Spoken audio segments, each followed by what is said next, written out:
남자와 여자가 연애를 할 때 이런 말을 쓰지 않습니까? 당신 없는 세상은 않고 없는 찐빵입니다. 요즘은 당신 없는 세상은 김 빠진 콜라입니다 라고 이렇게 이야기한답니다. 중요한 게 빠지면 내게 어떤 형체가 있거나 모양이 있다 할지라도 그것은 아무 소용이 없습니다 라는 뜻입니다. 근데 사도 바울도 이런 표현을 씁니다.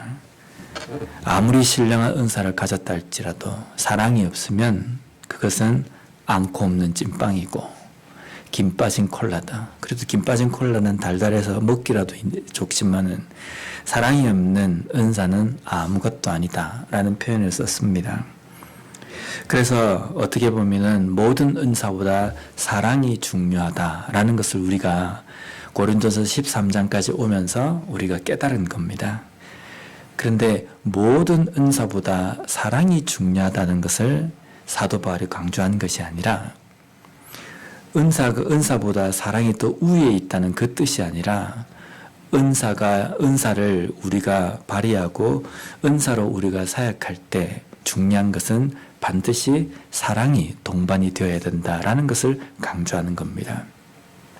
사랑이 없이 은사만을 강조하고 은사로 사역하는 것만을 강조하는 것은 그것은 중심을 잃은 내용이 사라져버린 껍데기처럼 되어버릴 가능성이 있다는 겁니다.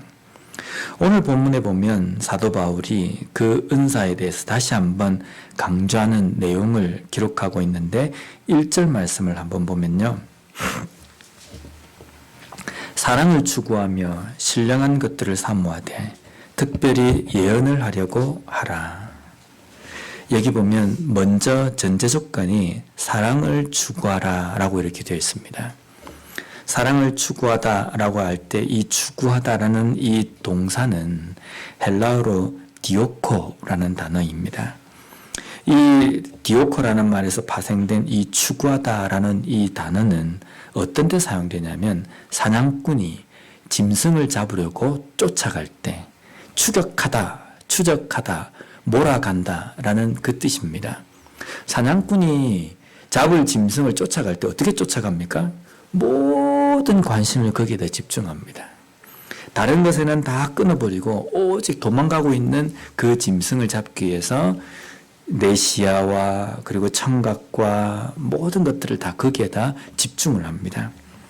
사랑을 그렇게 추구하라는 겁니다. 우리가 가만히 있으면 내가 사랑한다, 내가 이제부터 사랑해야 되겠다, 그렇게 다짐만 해서 될 문제가 아니라 이 사랑을 붙잡기 위해서 끊임없이 쫓아가야 된다는 겁니다. 우리의 시각도, 우리의 청각도, 우리의 촉각도 모든 우리의 감각들이 다 사랑을 잡기 위해서 달려가야 된다. 그래야지만이 우리가 사랑의 사람이 될 수 있다는 겁니다. 그러면 어떻게 사랑을 잡으러 가겠습니까? 우리가 사랑을 잡으러 갑시다. 이제 일어나가지고 뭘 해야 되지 않습니까? 어떻게 하면 우리가 사랑을 잡을 수 있습니까? 내가 정말 사랑의 사람이 되기 위해서 다짐하고 결단하고 그 다음에 그렇게 살려고 몸부림을 쳐야 됩니다.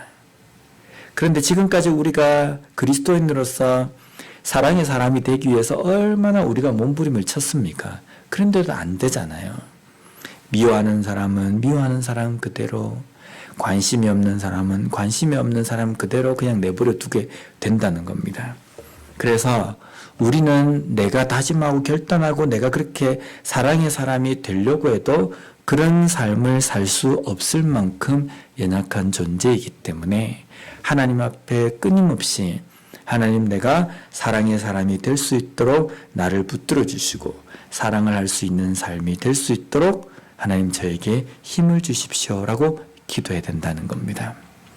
또 한 가지 중요한 것은 사랑의 사람이 되기 위해서는요, 내가 하나님 앞에 어떤 사랑을 받았는지를 우리가 알아야 된다는 겁니다. 우리가 보통 사랑을 할 때 보면 사랑받을 만한 사람, 사랑을 줘도 나중에 돌아올 게 있는 사람, 그런 사람을 우리가 잘 선대하지 않습니까? 왜 그러냐면 하나님 앞에 내가 사랑을 받은 존재라고 이야기할 때 나 자신도 하나님께 사랑받을 만한 구석이 있기 때문에 하나님이 나를 사랑했다라고 생각하고 있다는 겁니다. 그렇지 않습니까? 나는 하나님 앞에 사랑을 받았다. 하나님께서 왜 당신을 사랑하셨습니까? 나같이 죄인을 사랑하셨습니다. 말은 그렇게 하는데 그 속에는 뭡니까? 그래도 내가 사랑받을 만한 어떤 구석이 있고 어떤 끈덕지가 있다라고 생각하는 겁니다. 그런 생각을 하니까 다른 사람을 향해서 도무지 구제불능이고 뭔가 호전이 될 수 없는 그런 사람을 향해서는 저 사람은 도무지 안 돼. 저 사람은 하나님도 버리신 것 같아. 이런 생각을 하지 않습니까? 하나님께서 우리를 사랑하신 것은요, 사랑할 어떤 근거가 있고 사랑할 만한 가치가 있기 때문에 우리를 사랑하신 것이 아니라 도무지 사랑받을 수 없는 존재인 우리를 사랑하셨기 때문에 하나님께서 나를 사랑하신 것이 그 사랑이라는 것을 온전히 깨달아야지만이 다른 사람을 향해서 사랑을 할 때에도 똑같이 그 하나님의 사랑을 베풀고 실천하는 삶을 살 수 있다는 겁니다. 그래서 우리는 끊임없이 사랑의 사람이 되려고 몸부림쳐야 하고 그 힘을 달라고 하나님 앞에 기도해야 되고 그리고 하나님께서 나를 사랑하신 그 사랑을 온전히 깨닫는 삶이 먼저 되어야 된다는 겁니다.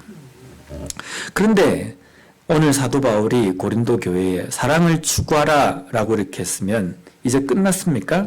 사랑을 추구해서 사랑을 내가 뭔가 가지고 있는 사랑을 소유하고 있는 사람이 되어야 된다. 이것을 끝나겠습니까? 근데 사랑이라는 것은 이론이 아니거든요. 사랑에는 반드시 수고가 따릅니다. 그래서 데살로니가전서 1장 3절에 너희의 믿음의 역사와 사랑의 수고와 우리 주 예수 그리스도에 대한 소망의 인내를 우리 하나님 아버지 앞에서 끊임없이 기억함이니 여기 보면 사랑에는 수고가 반드시 따른다는 겁니다. 하나님께서 우리를 사랑하신다고 말씀하셨잖아요. 그죠? 그럼 하나님께서 말씀하실 때 나는 너희들을 사랑한다. 너희들을 정말 죽을 만큼 사랑한다. 말만 하시지 않았거든요. 하나님께서 우리를 죽을 만큼 사랑하시는 그 사랑의 표현을 우리를 위해서 죽으시는 그 죽으심으로 나타내시고 표현하셨다는 겁니다. 그래서 사랑이라는 것은 이론으로 끝나는 것이 아니라 반드시 그 사랑의 그 마음이 밖으로 표현하는 수고가 반드시 있어야 된다는 겁니다. 그러면 그 수고는 어떻게 나타날 수 있습니까? 우리가 사랑에 가지고 있는 사랑의 마음을 다른 사람에게 베풀고 그 사람을 사랑으로 품기 위해서 실천, 행동, 액션이 있지 않습니까? 그 액션은 무엇으로 하게 되는 겁니까? 바로 성령께서 우리에게 주신 은사로 가능하게 된다는 겁니다. 그렇기 때문에 성령의 은사를 통해서 사역하고 섬기고 또 교회를 바로 세우며 성도들에게 덕을 끼치는 이 일들이 무엇이 출발점이 되어야 되는 겁니까? 사랑이 출발점이 되어야 된다는 겁니다. 그래서 내가 성령의 은사를 받았다라고 이야기할 때 그 은사의 밑바닥에 기초에는 반드시 사랑이 있게 되어 있다는 겁니다. 사도 바울은 은사와 사랑을 따로 떼서 이야기하는 것이 아니라 사랑과 은사는 반드시 붙어 있는 겁니다. 그래서 모든 은사의 첫 출발점은 사랑으로부터 시작된다. 그래서 은사라는 것이 무엇입니까? 교회를 바로 세우고 성도들을 섬기는 겁니다. 성도들을 돕고 다른 사람들을 섬기는 것, 다른 사람을 섬기고 돕는 것, 그것이 은사인데 그러면 어떻게 다른 사람을 돕고 다른 사람을 섬기는 겁니까? 하나님께서 우리에게 주신 그 사랑의 동기가 있어야 된다는 겁니다.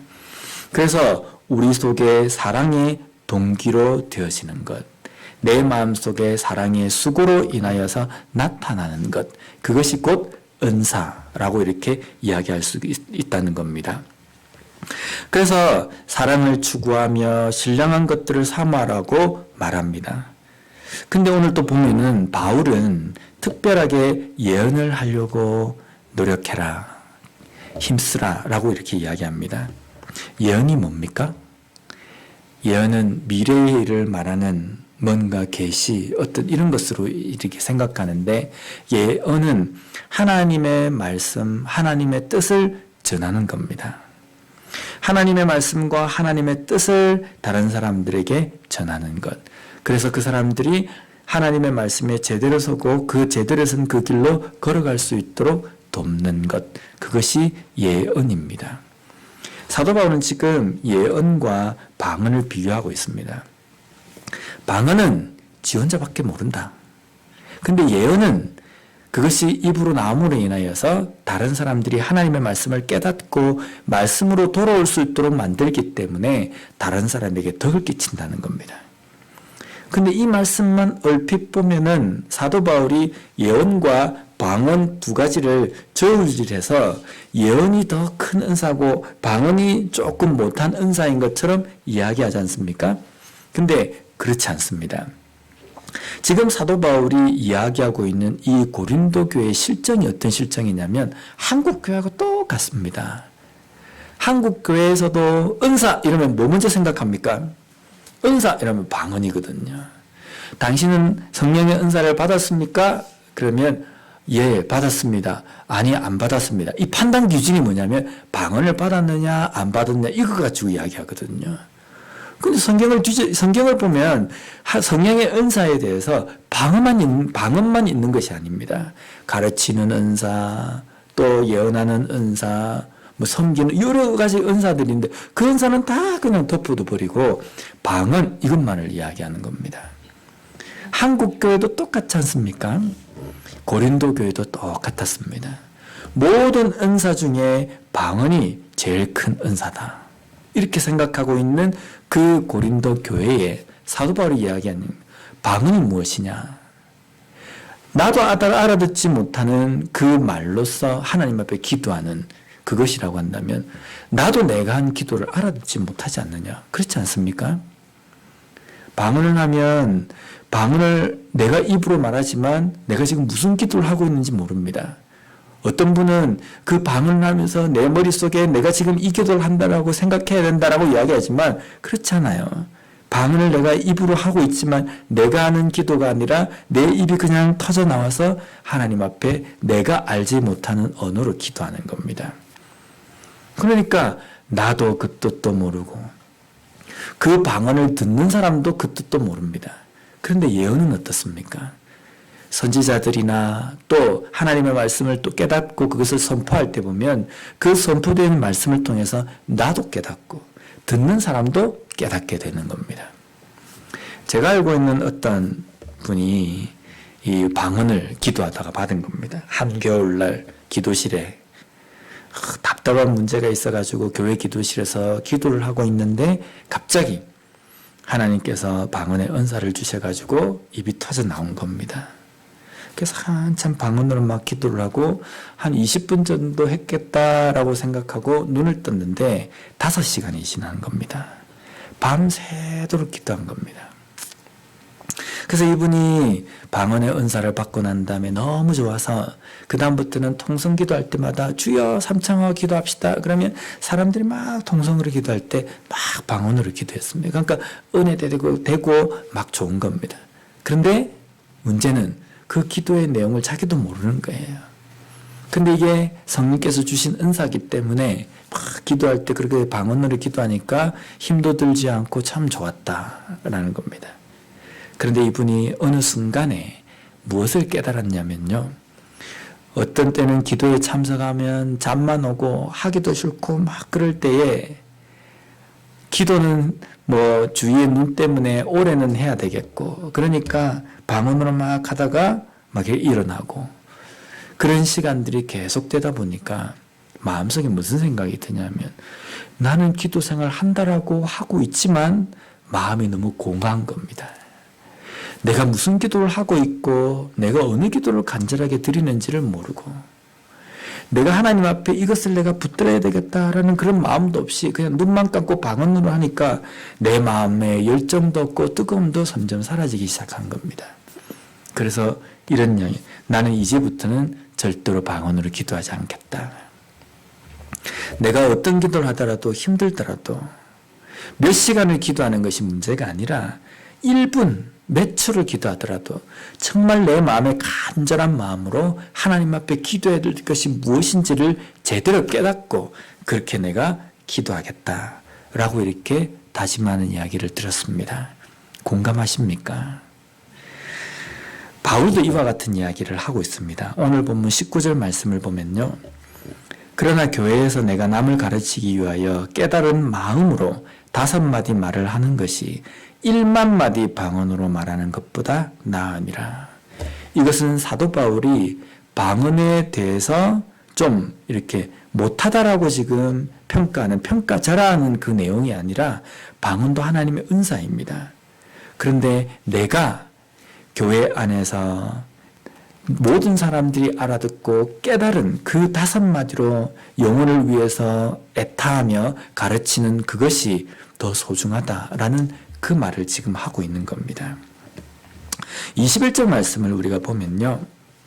율법에 기록된 바 주께서 이르시되 내가 다른 방언을 말하는 자와 다른 입술로 이 백성에게 말할지라도 그들이 여전히 듣지 아니하리라 하였으니. 방언으로 계속 이야기를 해도 다른 사람들이 들을 때에 그 말을 들어야 되는 사람들이 어떻게 듣습니까? 못 알아듣는 이야기이기 때문에 막 이야기를 해도 듣지 않는다는 겁니다. 왜냐하면 방언으로, 다른 방언으로 말을 하는 것은 다른 입술로 백성들에게 말하는 것이고 그것을 듣는 사람들이 알아듣지 못한다라는 겁니다. 반면에 예언은 그렇지 않고 나도 깨닫고 듣는 사람도 알아듣는 것이기 때문에 방언을 하는 사람이라고 한다면 예언을 하기를 사모하라. 내가 방언을 열심히 하고 그걸 한다고 한다면, 정말 그렇다고 한다면 통변, 내가 지금 방언으로 기도하는 내용이 무엇인지 알아듣는 통변의 은사도 함께 하나님 앞에 간구하라라는 겁니다. 은사라는 것이 무엇이냐면요, 은사는 덕을 세우기 위해서 성령께서 우리에게 주시는 겁니다. 내 잘난 맛에 하라고, 네 마음속에 그런 마음이 생기라고 우리에게 주신 것이 아니라 은사를 우리에게 주신 것은 덕을 세우기 위함입니다. 덕을 세운다는 것은 나 자신도 바로 서야 되겠지만 다른 지체에게 그 은사를 통해서 덕을 세울 수가 있어야 되는 겁니다.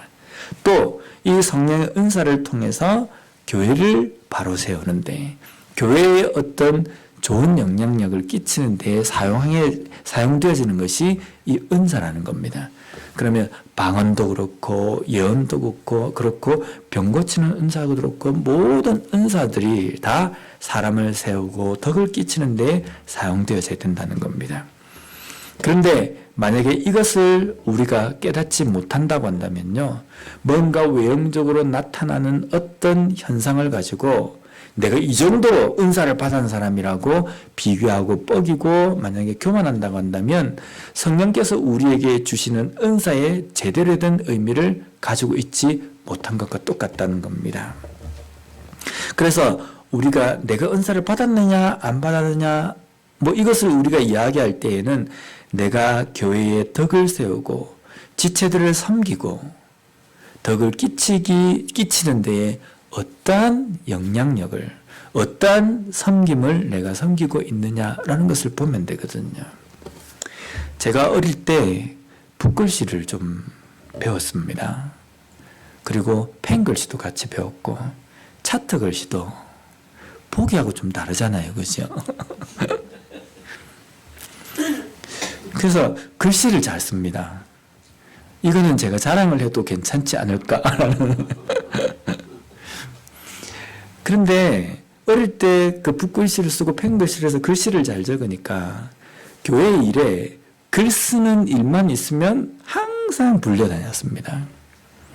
연말이 되면 교회마다, 저희 교회는 그때 제가 어릴 때 다닐 때 700명 정도 되는 교회였거든요.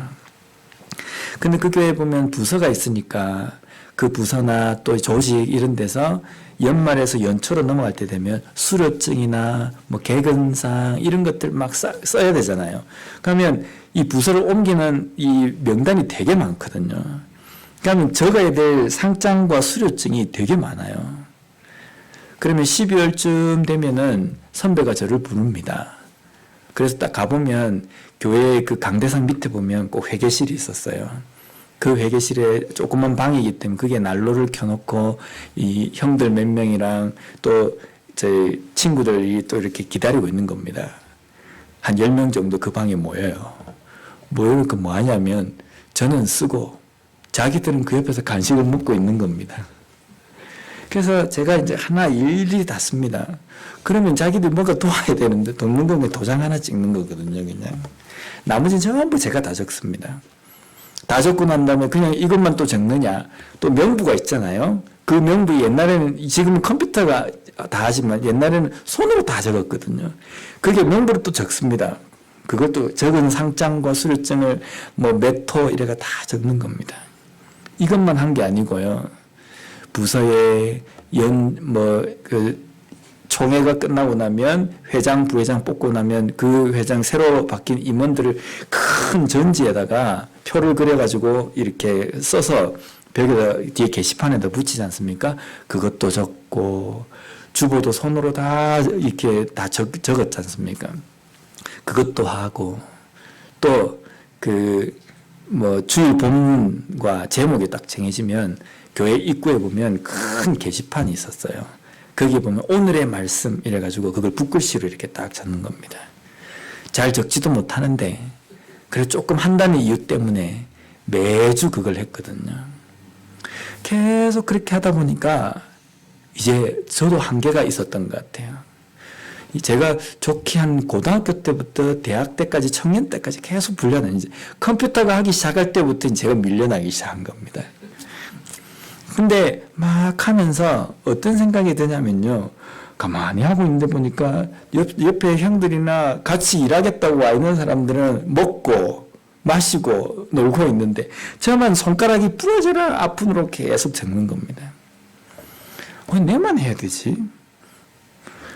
그때 제 마음속에 하나님께서 나에게 이런 은사를 주셨구나. 이러면 얼마나 좋습니까? 은혜가 되겠습니까? 내가 왜 이런 걸 해가지고 이 일이 불려다녀야 될까? 뭐 이런 생각을 막 했거든요. 그러다가 제가 군을 갔습니다.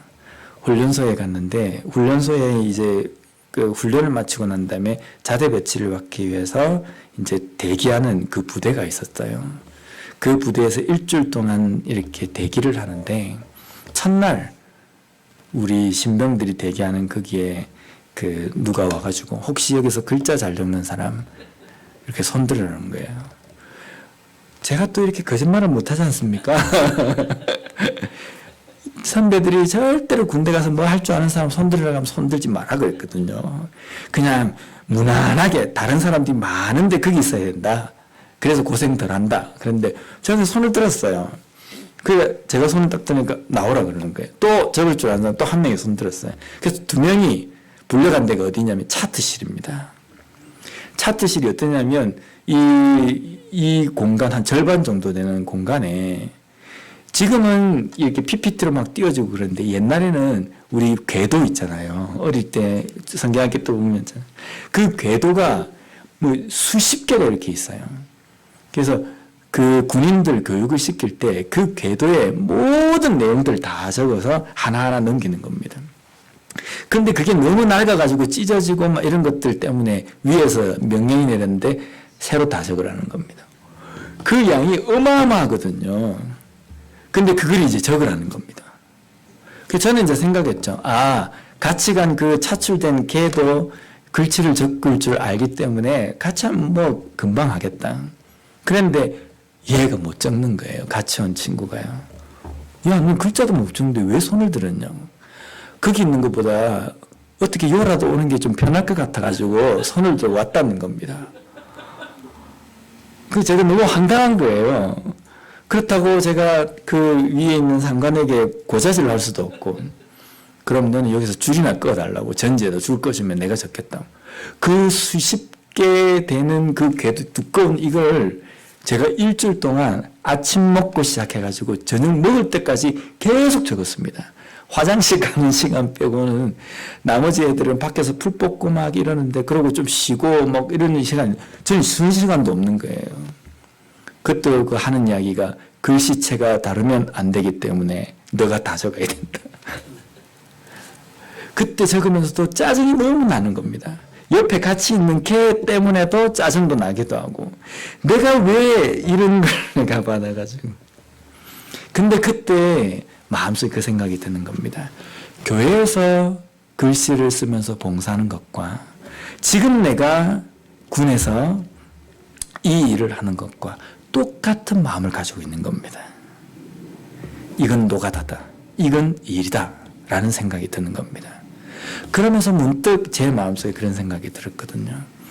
아, 하나님께서 나에게 다른 은사도 많이 주셨겠죠. 근데 이 특별한 것을 주셔서 다른 사람은 하지 못하는 것을 나에게 주셔가지고 하나님의 일에 보탬이 되고 하나님의 그 일에 영광을 나타낼 수 있는 그 도구로 나를 사용해 주셨는데 그걸 감사할 줄 모르고 내가 교회에서 수료증 적고 상장 적고 주보 적고 막 이럴 때 불평했구나라는 생각이 딱 드는 겁니다. 그래서 그 차트를 적으면서 회개도 하고 불평도 하고 막 그랬어요. 근데 차트를 다 적고 난 다음에 제가 이 일 때문에 군 생활을 엄청 편하게 했습니다. 위에 상관의 상장을 제가 대신 적어줬거든요. 적어준 하여튼 여러 가지 있는 다음에 기회가 있으면 한번 이야기하겠습니다. 제가 그 일을 딱 겪고 난 다음에 그 생각이 드는 겁니다. 나는 당연하다고 생각했는데 나는 어릴 때부터 글자 연습을 많이 했기 때문에 내가 이런 소질을 갖고 있다라고 생각했는데 하나님께서 나에게 이 은사를 주셔서 교회 안에서도 하나님의 일을 할 수 있는 기회가 없을 수도 있는데 그 귀중한 일에 보탬이 되고 남들도 다 하는데 내가 하는 것이 아니라 남들은 못하는 일을 내가 특별한 은사를 주셔가지고 이 일을 섬기는 것 그것이 얼마나 감사한데 거기다가 이것 때문에 군생활까지도 제가 또 부사망독자이기 때문에 6개월만 군생활을 했습니다. 아주 짧게 했습니다. 근데 그 짧은 중에서도 정말 편하게 했습니다. 이 글씨 때문에요. 하나님께서 저에게 이 글씨 쓰는 이 소질을 주셔가지고 그렇게 된 겁니다. 그래서 지금은요 너무 감사합니다. 그런데 요즘 적으려고 그러면 손이 달달달달 떨려요. 옛날 같지가 않은 겁니다. 하나님께서 우리 자신에게 어떤 은사를 주신 것 같습니까? 어떤 것을 주셔가지고 교회에 덕을 세우고 다른 지체들을 섬기라고 주신 것 같습니까? 혹시 그것이 별 대수롭지 않다라고 혹시 생각하지는 않습니까? 별 대수롭지 않은 게 아닙니다. 내가 볼 때는 이거는 정말 누가 봐도 이거는 뭔가 어설프다라고 생각하지만 그걸 아예 못하는 사람도 있어요. 그렇게 섬기고 싶지만 하지 못하는 사람도 있다는 겁니다. 그렇다고 한다면 하나님께서 나에게 주신 그 은사를 감사함으로 받는 자세가 필요하다는 겁니다. 또 한 가지는 그 은사를 하면서 왜 나만 하는가? 이런 불평이 혹시 들 때 있습니까? 남들은 쉬운 일을 하는데 나는 신경을 써야 되고 나는 이렇게 고민을 해야 되는 이 일을 하는가? 그런 불평을 할 때가 있습니까? 그런 불평이 나올 때는요, 이미 그 분야에서는 능수능란하기 때문에 그런 불평이 나오는 겁니다. 남들은 못하고 내가 그 분야에서 어느 정도 능수능란한 제법 잘하는 위치에 있기 때문에 이 불평이 드는 겁니다. 그럴 때 감사해야 됩니다. 하나님께서 나를 이 일을 맡기셔가지고 처음엔 서투르게 시작을 했지만 오랜 기간 동안 이걸 섬기게 하심으로 인하여서 지금은 나에게 이런 전문가 수준까지 올라오게 하셨구나. 이걸 통해서 하나님께서 하나님의 일을 하시기 위해서 나에게 이 일을 맡겨주셨구나. 이것을 우리가 감사하면서 이 사역을 섬겨야 된다는 겁니다. 그리고 그것이 정말 감사함으로 말미암아 교회를 바로 세우고 지체를 섬기고 지체를 세우는 데에 사용되어지는 그러한 삶이 되었으면 좋겠습니다. 부족한 나를 구원해 주신 것도 감사한데 우리에게 은사를 주셔서 정말 하나님의 그 위대한 일들을 하시는 데에 우리를 도구로 삼아 주신 것 얼마나 감사합니까? 뭐 다른 사람들처럼 커 보이거나 위대해 보이지 않지만 하나님이 일을 하는데 조금이나마 보탬이 될 수 있는 어떤 그 일을 우리에게 맡겨주신 것, 감사함으로 받음으로 말미암아 노가다 일이 아니라 사랑의 섬김으로 봉사함으로 말미암아 온전한 그런 은사를 바로 사용하는 우리와 교회가 되었으면 좋겠습니다. 기도하겠습니다.